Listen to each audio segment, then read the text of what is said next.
There is no better mousetrap when it comes to retirement planning. There just isn't, my friends. There is no silver bullet that you can grab onto to protect against everything. There isn't. I can't. I get all these emails like, should I do this? Should I do that? What do you think? I'm like, look, when I did my video the other day on fixed index annuities, a lot of people are like, well, do you think? I'm like, look, I'm not going to do one. I'm not. You know what I'm saying? And the reason I'm not is I hate having my money locked up. I hate it. And I'll share with you what I will do once I hit retirement. But I had my money locked up in my 401k, so it cost me $13,000 in penalties to take $100,000 distribution out, of which I had to pay income taxes too. So I had to take $130,000 out to pay the income taxes and to pay the penalties. So it cost me $13,000 because I was under the age of 59 and a half. That's what happens with fixed index annuities too. And I don't want my money locked up, which is why I'm no longer doing deferred retirement accounts. I'm doing everything in brokerage accounts, so I have access to it. I hate having my money locked up. Now I get it. There are ways you can have access to a little bit of your fixed, any kind of annuity. They'll usually give you a 10% distribution without penalty. But that's not enough. Or you can turn it into a SPIA, a single premium income annuity without penalty. But no, I don't want my money tied up. I don't. It's bad. And so a lot of people say, well, what about this fund? Or I had a guy email me, what about this? And I'm just like, so let me show. Look, there is no better mousetrap. There isn't. The certain way, I don't know if that's the right word, is to have your house paid off. Because think about it like this: the stock market isn't going bankrupt, for heaven's sake. BlackRock and the Vanguards of the world, these are the world elite. They got too much money tied into it. They're not going to watch the stock market go to zero. So we know it's not going to, I mean, look, anything could happen, I grant you. But for heaven's sake, man, the stock market isn't going to zero. It's just not going to happen. On top of that, we also know there's a upper limit to the interest rates that can happen with bonds, because we know the interest rates are so low by design because the federal government debt is so big that if interest rates go up to a normal 5.5% to 6% 10-year treasury, it's going to break the government. They don't have the money to pay that interest. I know we own our own debt. At the end of the day, though, it's still a balance sheet. They still got to take from here to there in terms of interest payments. It's just, it can't, I mean, I guess they can do anything. But so we know the interest rates, there's an upper limit to what the interest rates are going to do. So the stock market we know is not going to zero. And again, anything can happen. I could be wrong. I don't know. But it's hard to imagine the stock market going to zero. It's hard to imagine the interest rates going up to what they were in the 70s. But remember, interest rates increasing are proportional to where they are today. I'm going to dive into that here in just a second. So, point being is I don't want to lock up my money. I don't believe the stock market is going to zero, so I still want to be invested in stocks, and I don't think the interest rate dilemma of higher interest rates is going to kill bonds. I don't, and we have evidence of that in terms of interest rates increasing. So we're just going to look at the Wellesley, and I've just put $100,000 in Wellesley. We don't have enough time for the Wellesley, unfortunately, to see how it only goes back to 1970. So in the first year I got here is 1972. But that's a good place to start because that's when the interest rates started increasing. We had the 73, 74 bear market and whatnot. So the 70s are really when you want to start. Yes. 1966 was the beginning. From 66 to 82 was the worst time to retire, 100%. And Wellesley doesn't go back that far. Wellington does. And we'll talk about Wellington as well. So anyway, in fact, if you haven't read my book on Retire on Wellington, you should. Find it right here. And I talk about what happened in Wellington from 66 to 82. Retire with Wellington fund. I would do retire with Wellesley too. Just don't have enough time for that fund. But as long as you have the 70s, makes me happy. So anyways, here's the Wellesley. We got $100,000 in there. We're taking $5,000 a year adjusted for inflation. All right. Yeah, right there. So we're adjusting for inflation. Make sure that looks good. Okay. So what you'll see here is you see the inflation rates. Inflation doubled from 72 to 73. All right. So imagine the interest rates right here. The interest rates doubled from 72 to 73. Yeah, not quite, but pretty doggone close. So the interest rates doubled with inflation, and the Wellington fund fell 3.5%. Wow. The next year, inflation almost doubled again from 72 to 74. From 73 to 74, inflation went from 6.2 to 11. Interest rates went from 3.8 to 6.9 to 8, and Wellington was down 6.4%. Wow, huge declines there. I mean, between that's 9.9% combined drop. So now you're sitting on $83,000. You had $100,000 in there. You're sitting on $83,000 after you're taking adjusted for inflation. You took out 6,000 the second year. So we started with 5,000 because of inflation. We had to take 20% more the third year. Look at that. So we started with 5,000. We're withdrawing. We took 5161, 5481, 6,087, and we're sitting on $83,000. Again, this is pretty much the worst time you could have had. All right. So we're going to go back. And then the following year, inflation was still high. It went from 11, but it did drop to 9.1. And yet, look at Wellington. It went up by 17.5%. And the interest rates fell. Interest rates fell. Oh, watch this. Inflation goes from 9.1 to 5.8. Interest rates fall. Inflation goes up to 6.5. Inflation stays flat. Inflation goes from 6.5 to 7.6. Interest rates go from 5.1 to 7.2. And Wellington is still putting out positive returns. Remember, this is the years, too, where the PE ratios on stocks was low, dudes. Now, you were getting high dividends, I grant you, but the dividends even then weren't huge. I mean, they weren't like 10% or anything like that. I mean, still, it was like the average dividend is about 4% historically. So, I mean, look at that. So it's not like you're getting huge capital appreciation plus huge dividends. I mean, you just weren't. The 70s was a bad year to invest.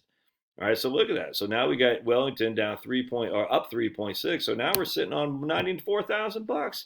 And by now we're taking $8,000 a year out from 1972 to 1978. We've increased our withdrawal amounts from $5,000 to $8,000. Crazy. And interest rates, so let's just look at this. So interest rates went here from 5.1 to 7.2, which is 2.1 divided by 5.1. That's a 41% increase in interest rates. Interest rates right here went from 3.8, basically 100% increase in interest rates. I'm going to share with you why that's important. So then we got here, we got inflation kicking in, going to 11.4. Interest rates go from go up 30% from more than 30% from 7.2 to 10.4, and yet Wellington's clocked a 6.2% return. In 1980, inflation goes from 11.4 to 13, and interest rates go from 10.4 to 11.2. 1981, interest rates go to 14.7. Wellesley is still clocking in positive returns. So after 12 years here, or 10 years, something like that, we're sitting on $85,000, even though we're taking $11,000 a year out of the portfolio. I mean, you're going to run out of money, I think. Yeah, right here. You ran out of money in 1996. 1996. From 1972 to 1996, you ran out of money. And again, you're 24 years into retirement. What's the likelihood you're going to last 24 years? Not very high. And that's Wellesley fund. I mean, look at that. You had one down year in 87, and you had two down years in 73 and 74. Is there a better mousetrap that fixed index annuities are going to solve that? I don't think so. Can you make an argument that the interest rates are so low now you're not getting the same yield? But yeah, you could. But then again, you also got to make the argument the interest rates went up 300% here, or 100%, but three times. And I can show you what that means there. Again, look at this: 5.1 to 7.2 to 10.4 to 11.4 to 14.7. They doubled. They went up 700 basis points from 1978 to 1981. Again, I share with me. I'm going to show you what that means. Were stocks kicking butts and taking names? No, we know from 70. Basically, the 70s were a horrible year for stocks. Inflation was kicking butt and taking names. Was taking no prisoners, and yet the Wellesley did just fine. Did just fine. Now the issue again is if you have a lot of debt. Here's the issue. The way I look at it: if your house is paid off, all right, yes, you got property tax. I grant you. Yes, you got homeowners insurance. I grant you. If your house is paid off and all your debts are paid off, you can always revert back to eating beans and rice if you need. Or you can just get a part-time job if they're available. And I think they're going to be available en masse because a lot of baby boomers are, I hate to say it, but dying off. And there's not enough young people coming in behind them to work part-time gigs. All right. So if you're, just long story short is, let's just put it this way. If you have no debt, you can freaking tighten your belt a hell of a lot better than someone who does. I cannot stress this enough. All right, so let's take a look at Wellesley. Hold on a second. On the Vanguard website, we're going to look up Wellesley Income Fund. You're paying 23 basis points. You can't beat that, man. Conservative allocation, and we're going to look at the risk potential. Right now, you're getting 2.03 in the SEC yield. All right, and we're going to go down to characteristics, and I'm looking for duration. All right. So the duration is 8.1 years. 8.1 years. All right. So what does that mean? That means for every 1% increase in interest rates, or 100 basis points increase, 1% interest rate increase, the Wellesley fund would go down by 8.1%. You can qualify that or quantify that. You can quantify it. So for every increase in interest rates by 1 full percent, the Wellesley fund would go down by 8.1. All right, so now let's look at where was the bucket? Right there. So here's the bucket. So here we were, and Wellesley was up by what? The interest rates were up by 300 basis points. So 3%. All right, and the Wellesley went down by 3.5. 3.5. That's it. But yet, Josh, you said if the interest rates go up by 1%, the portfolio will drop by 8.1. This is only on the bond side of it. All right, so if you take your trusty whiteboard, let me show you what I'm talking about here. Wellesley is 40% bonds, 60% stocks. So we take 0.4 and we times that by, so 40% of the portfolio, the bonds, would drop by 8%. Hope that makes sense. All right, so we times that by 0.08, and we're going to say that's how much it would drop. 0.4 times 0.08. It would drop by 3.2% for every 100% increase in interest rates, or 1 full percent is going to drop by 3.2%. That's it. Wow. If you look at if it goes down by, so that way we know if we go back to the bucket where it goes up by 300 basis points, your Wellesley is going to go down by times 3. What's that? 9.6%. Just again on the bond side, it's going to go down by all 9.6. I hate to say it, that's just big fat nothing burger, man. 9.6, no big deal. And that's if the interest rates go up by 300 basis points. I want to show you something. From 1972 to 1973, it went up by 300 basis points.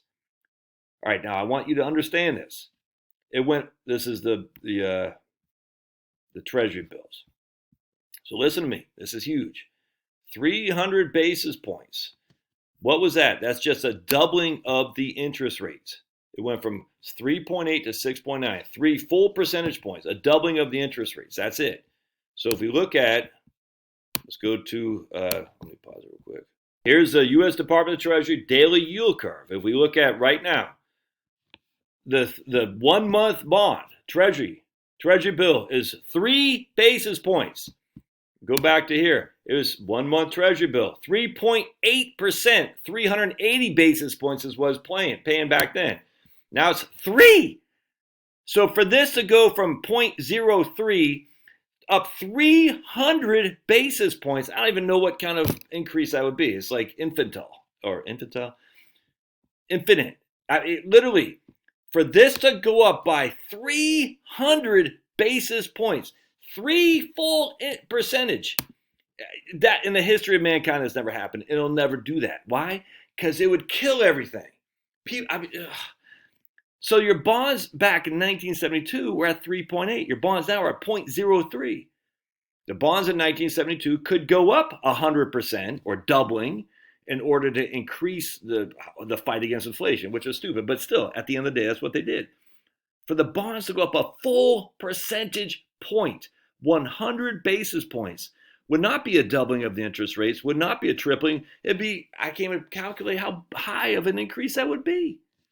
Now, could it happen? Anything could happen.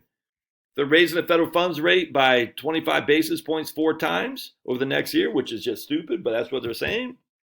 They'll increase interest rates by a full 100 basis points or 1 full percent. And then your Wellesley will go down 3.8. But do you think they're going to do that 300 basis points? Are you crazy? I mean, look, anything can happen. And that's the whole point about this. Anything could happen, which is why you want your, in my opinion, for me, now you could be different. You might have some liquidity that you can tap into and still do a fixed index annuity. I'm not going to yell at you. I'm not doing it because I want all my money liquid, man. I don't want to tie up anything. I've been through that. I don't want to do it again, man. I've been through that in 2008. Been through that in 2002. I don't want to, or 2000, 2001, and 2. I don't want to do that again. Been through that in 2017 when I needed the money to start this business. I'm not doing that again. And as such, I'm saying the best mousetrap for old Josh is, in this case, can be cash and Wellington fund and have no debt. Cash, Wellington fund, no debt. You might be a little bit more conservative. Cash, Wellesley fund, and no debt. I'm okay with it. Or Wellington and Wellesley. I don't care. Where I'm just going with this is at the end of the day, it's like, look, if you don't have any debt, you can tighten your belt pretty good.